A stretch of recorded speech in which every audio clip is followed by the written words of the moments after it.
unë nuk mendoj që kodi penal apo çfarë do kodi tjetër matet me numrin e dispozitave që ai ka, por në thelb matet me cilësinë dhe me garancitë që ai ofron në mbrojtje të interesit publik,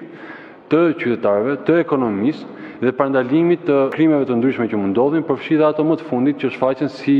tendenca kriminale me evolucionin e teknologjisë dhe kudo,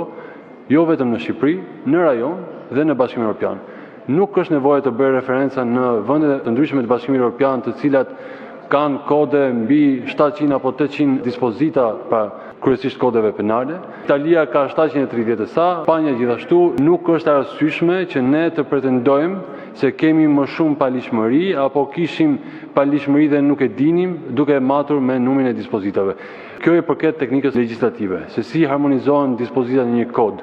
se si detajohen apo bëhen bashkë në një dispozit, kjo është çështje teknike. Ajo çfarë është e rëndësishme është që ne të adresojmë 54 direktiva të Bashkimit Evropian, pra të acquis communautaire, të cilat duhet të bëjnë pjesë e kuadrit ligjor vendas,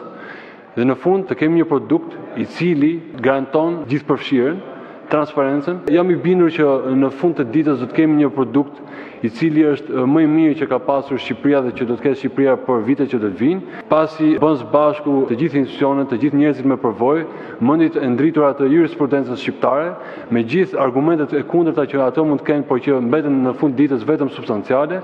dhe do jetë një dokument i cili sigurisht do t'i nështrohet dhe procedurës zyrtare të përthithjes së mendimit të institucioneve të ndryshme, përfshi ato të pavarura të drejtësisë, dhe më pas për të marrë dhe dakordsinë dhe dritën e jeshile nga Komisioni Evropian.